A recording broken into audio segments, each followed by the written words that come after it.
So imagine this. You're scrolling through EV options in 2027, thinking you've seen it all, sleek designs, big screens, crazy range claims, and then suddenly, BYD drops the Atto 8. And now you're confused.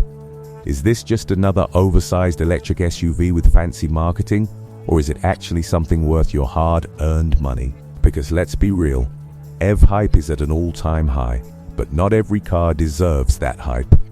So today on Avengers Autos, we're breaking down the BYD Atto 8 the way a real buyer would think, what works, what feels gimmicky, and what might actually make you consider switching from petrol to electric. And I've got a question for you already. If this car turns out to be good, would you trust a Chinese EV over brands like Toyota or Tesla? Hold that thought. First thing you notice is the design, and honestly, BYD is no longer playing it safe. The Atto 8 looks bold without trying too hard.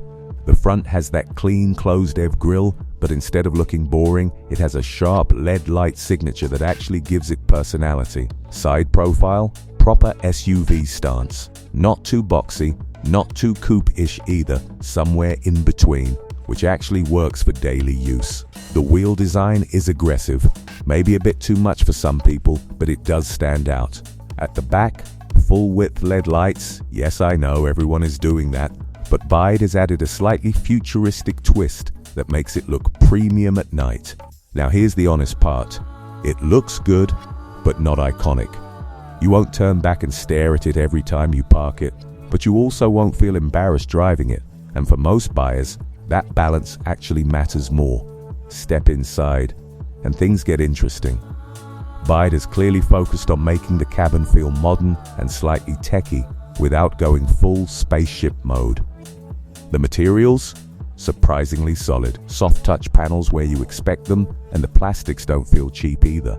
Seats are comfortable, especially for long drives with decent lumbar support. Now space, this is where the Atto 8 actually shines. Rear seat legroom is generous, and headroom is not compromised, even if you're above average height. This is a proper family SUV. But here's a small issue. The design of the interior might not be for everyone. It's a bit playful, a bit experimental. Some people will love it, others might feel it's trying too hard. So tell me, do you prefer a clean, minimal Tesla-style interior, or something more expressive like this? Now let's talk tech, because obviously, this is where EVs try to justify their price. The centerpiece is a large rotating touchscreen. Yes, BYD is still doing that party trick. It's cool for the first few days, then you probably stop rotating it. But the good thing is, the software itself is smooth. No major lag, menus are fairly intuitive, and you get wireless Apple CarPlay and Android Auto. The digital instrument cluster is clean, maybe slightly minimal, but does the job. Sound system? Decent, not mind-blowing. This is not a luxury SUV, so don't expect concert-level audio. One thing I liked is that physical buttons are not completely gone. Climate controls still have some usability without digging into menus, which is a big win in daily driving. Now AI features. This is where companies love to overpromise, so let's stay grounded. The Atto 8 does come with an AI-based assistant that can control basic functions like navigation, climate, and media. Voice recognition is decent, not perfect. It understands commands most of the time, but don't expect it to have a full conversation like ChatGPT. There are also adaptive driving assists that learn your driving patterns over time. Sounds impressive, but in reality, it just fine-tunes things like regen braking and throttle response. Useful? Yes. Revolutionary? Not really. It's more of a convenience layer than a game changer. Performance is where things get a bit tricky, because we're talking about a concept-level expectation for a 2027 model. Based on BYD's current direction, the Atto 8 will likely come with dual motor ORD in higher trims and a single motor in base versions. Power figures could be somewhere around 300-400 horsepower for the top variant. Sounds exciting, right? But remember, this is not a sports SUV. Acceleration will be quick, Probably 0 to 100 km sledge in around 5 to 6 seconds, but it won't give you that aggressive, neck-snapping feel like a Tesla Model Y performance. Range is expected to be strong, possibly 500-600 km on a full charge, thanks to BYD's Blade battery tech. Charging speeds? Fast enough for daily use, but again, not class-leading. Driving feel? This is where real buyers care the most, and where many EVs disappoint. The Atto 8 is expected to focus on comfort rather than sportiness. Suspension will likely be tuned for smooth city rides and highway stability. That means bumps are handled well, but don't expect sharp cornering.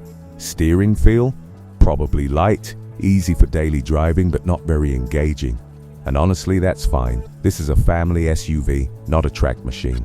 Regenerative braking will have multiple modes, so you can choose how aggressive you want it. One pedal driving? Yes, most likely. But here's a question for you. Do you actually enjoy one pedal driving, or does it feel weird? Safety is one area where BYD has been improving rapidly. The Atto 8 is expected to come with a full suite of ADAS features, adaptive cruise control, lane keeping assist, automatic emergency braking, blind spot monitoring, you name it. Build quality should meet global standards, and crash safety ratings are expected to be competitive. But here's the honest take. BYD is still building its reputation in some markets. So even if the safety tech is there, trust takes time. Would you feel as confident in this as you would in a Toyota or Volvo? That's something only you can answer. Practicality is actually one of the strongest points of this car. Big boot space, flat floor in the rear thanks to the EV platform, and plenty of storage compartments inside the cabin. Charging at home will be convenient, and running costs will be significantly lower than petrol SUVs. But resale value? That's still a question mark. EVs in general are evolving quickly, so depreciation could be higher than traditional cars. Something to think about if you plan to upgrade in a few years. Now, market positioning, this is where things get very interesting. The Atto 8 is not trying to compete with budget EVs.